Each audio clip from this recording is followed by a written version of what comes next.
Hello and welcome to Kids Heaven Public School online classes, and this is for English language grade 9 from our book of Beehive and chapter number 7. So we completed the story of Packen, whose author was Jeremy E. Jeremy, and he is as well telling us about the story in which he himself is a character. So today we are going to check out the exercise part, and the first part is thinking about text. Now let us begin. The first questions to be answered, these are short questions. हमें इन्हें answer करना है 30 to 40 words में. Okay, so question number 1, how many characters are there in the narrative? Name them. Don't forget the dog. अब देखिए, जो हमने story पढ़ी है, ठीक है, जो नैरेटिव स्टोरी है उसमें कितने कैरेक्टर्स हैं हमें ये लिखना है, साथ में ही कुत्ते को मत भूल जाना. ओके, सो कैरेक्टर्स हमारे 4 कैरेक्टर्स हैं. Look at it here. The narrator जो कि जेरोमी है, उसके जो दोस्त हैं जॉर्ज, हैरिस एंड उनका कुत्ता जिसका नाम है Montmorency. So totally we have 4 characters. Okay, now question number 2, why did the narrator जो कि जेरोमी है volunteer to do the packing? volunteer का मतलब होता है जब हम खुद से आगे बढ़ते हैं कोई काम करने के लिए. ओके, जब हम खुद अपने आप को सेलेक्ट करते हैं, it means volunteer. So volunteer जो था जेरोमी, उसने क्यों कहा था कि वो पैकिंग करेगा? अब स्टार्टिंग से हमने देखा था कि जेरोमी जो है अपनी जो पैकिंग के स्किल्स थी उस पर वो बहुत गर्व करता था. उसे लगता था कि जितनी भी दुनिया है ना, जितने भी लोग जीवित हैं, उनमें सबसे अच्छी पैकिंग उसे ही करनी थी. लेकिन इसमें एक ट्विस्ट है, देखते हैं. जेरोमी was proud of his packing skills and so he offered to do packing. Actually, he did not intend to do the packing work, but he wanted to supervise his friends and direct them to pack the right way. देखिए, उसे बहुत गुरूर था, गर्व था अपने packing skills पर, लेकिन वो ये उसकी जो नीयत थी ना, वो ये चाहता था कि वो जो उसके दोस्त है उन्हें सुपरवाइज करेगा. कपड़े ऐसे रखो, जूते ऐसे रखो, तुम ये लेके आओ, यू नो, जॉर्ज मुझे वो उठा के दो, हैरिस मुझे दो. वो सुपरवाइज करना चाहता था अपने दोस्तों को एंड उन्हें बताना चाहता था कि किस तरह से पैकिंग करें. लेकिन ऐसा कुछ नहीं हुआ, सारी पैकिंग उसे खुद ही करनी पड़ी थी. Okay, so let's move on now. Question number 3, how did George and Harris react to this? Did Jeremy like their reaction? अब जब जेरोमी कहता है कि वो पैकिंग करेगा तो जॉर्ज एंड हैरिस का क्या रिएक्शन था? So George and Harris readily agreed to Jeremy's plan. readily का मतलब होता है बहुत जल्दी, यू नो, एकदम वो एग्री हो गए, मतलब मान गए कि हाँ जेरोमी का प्लान है ना पैकिंग करने का, वही कर ले. वो क्या करते हैं, एक सोफे पे बैठ जाता है और एक चेयर पे बैठ जाता है. सोफे पे कौन बैठता है? जॉर्ज. एंड चेयर पे Harris. And watched Jeremy do the packing. Watch का मतलब देखना होता है. So वे दोनों जो है बैठ के जेरोमी को देख रहे थे पैकिंग करते हुए. What was Jeremy's real intention when he offered to pack?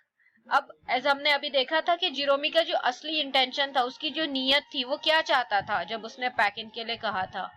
So Jeremy did not intend to do the packing work, but he wanted to supervise his friends and direct them to pack the right way.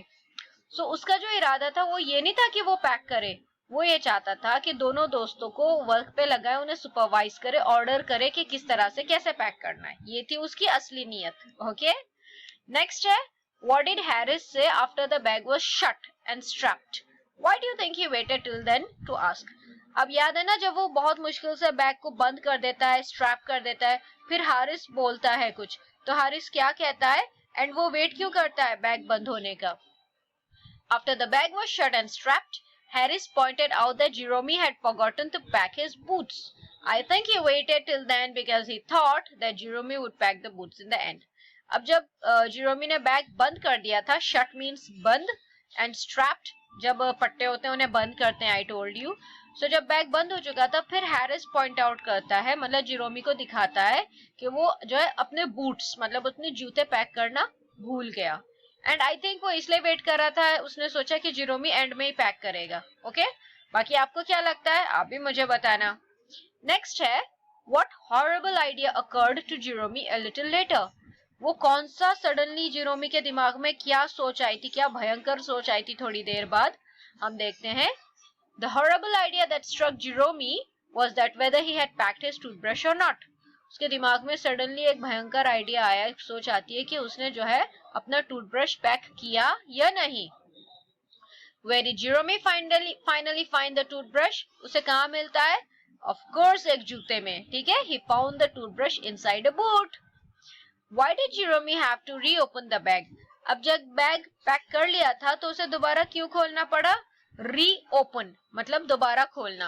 मैंने आपको बताया था जब RE लगता है तो उसका मतलब होता है दोबारा कुछ करना. So reopen दोबारा खोलना. Jerome had to reopen the bag because he had packed his spectacles in it. उसे बैग इसलिए दोबारा खोलना पड़ा क्योंकि उसमें उसने अपना चश्मा पैक कर दिया था. Spectacles means जो नजर का चश्मा होता है. Why did George and Harris offer to pack and why? अब जॉर्ज एंड हैरिस ने भी ऑफर किया था पैक करने का, तो उन्होंने क्या ऑफर किया था कि वो क्या पैक करेंगे एंड क्यों पैक करेंगे. So George and Harris offer to pack the food baskets hamper. अब फूड की बास्केट जो होती है बड़ी सी, जैसे हमने स्टोरी बुक के पिक्चर्स में देखी है, एक बड़ी सी बांस की बनी हुई बास्केट होती है, उसके ऊपर ढक्कन भी होता है, हैंडल होता है बड़ा सा. ठीक है, उसमें हम खाना वगैरह पैक करते हैं जब कहीं पिकनिक पे ट्रिप पे जाते हैं. एंड ठीक है, तो वो बास्केट पैक करने का ऑफर करते हैं. एंड वो क्यों करते हैं? They did so because they wanted to show that they were better packers than Jerome. वो इसलिए ऑफर करते हैं क्योंकि वो जिरोमी को ये दिखाना चाहते हैं कि वो उससे बेटर पैक करते हैं, मतलब उससे बेहतर पैक कर सकते हैं. ओके, अब क्वेश्चन 10 में आपको काफी सारे सेंटेंसेस दी गई हैं. And while packing the hamper George and Harris do a number of foolish things. Okay, and funny things.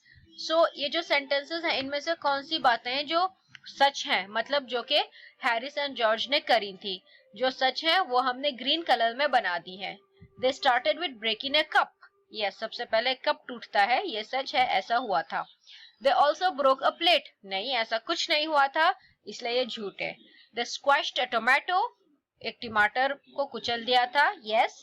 They ट्रॉड on the butter. Yes, वो फिसल भी गया था उसके जब वो उस पे चला था तो उसके जूते पे वो चिपक भी गया था ना, बटर जो था, मक्खन.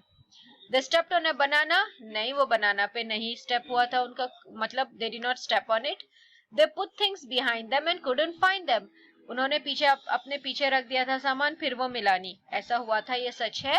दे स्टेप्ड ऑन थिंग्स. फिर काफी चीजों पे वो उनके पैर भी रखे गए, ये भी सच है. They packed the pictures at the bottom and put heavy things on it. No, ये गलत है, पिक्चर्स तो थी ही नहीं, उल्टा उन्होंने जो पाइज थी, PIES पाइज, वो बॉटम पे पैक करी थी. ठीक है, सो ये भी गलत है. They upset almost everything. So nearly हर चीज अलट पलट कर दी थी, ये सच है. They were very good at packing. ये झूठ है. सो जितने भी ग्रीन कलर में है ये सारे स्टेटमेंट्स ट्रू हैं. सो आप जब ये क्वेश्चन आंसर करोगे तो आप सिर्फ ट्रू वाले स्टेटमेंट्स अपनी कॉपी में उतारना, सारे उतारने की कोई जरूरत नहीं है. 10 स्टेटमेंट्स अपनी कॉपी में सिर्फ जो करेक्ट स्टेटमेंट्स है वो उतारना. ठीक है, अब सेकंड पार्ट का जो क्वेश्चन है ये है, why does Jerome say was Montmorency's ambition in life. What do you think of Montmorency and why. अब जिरोमी कहता है कि मॉन्टमोरेंसी जो उनका कुत्ता है उसकी एक एम्बिशन है लाइफ में. तो आपको क्या लगता है मॉन्टमोरेंसी के बारे में एंड क्यों ऐसा लगता है. सो जिरोमी कहता है Montmorency's aim in life was to create hurdles in the way of others and get scolded for it. Montmorency जो कुत्ता है, देखो है तो वो कुत्ता ही, लेकिन उसके बारे में एक ऐसी बात इस तरह से बताई जाती है जैसे वो कोई इंसान है. उसका जो मकसद है, एम जीवन में, वो ये है कि वो सभी के लिए दिक्कतें पैदा करे, मुश्किल पैदा करे और उनके रास्ते में आए और फिर उसे डांट पड़े. स्कोल्ड का मतलब डांटना होता है. And I think that Montmorency was a loving pet who liked playing with his masters. मुझे लगता है कि Montmorency एक बहुत ही प्यारा पेट है जो कि अपने ओनर से, जो मास्टर होते हैं ना, मतलब उसके जो ओनर है, उनके साथ खेलने में उसे बहुत मजा आता है. That is what I think. आपको क्या लगता है इस कुत्ते के बारे में, आप भी अपना आंसर लिख सकते हैं. So my dear students, ये था पहला part, thinking about the text. आपको ये सभी क्वेश्चन एंड आंसर्स अपनी Beehive की कॉपी में उतारने हैं. ठीक है, अगर कुछ समझ में नहीं आया तो आप प्लीज पूछ सकते हैं. Okay, please do watch carefully and understand the questions very well. Thank you.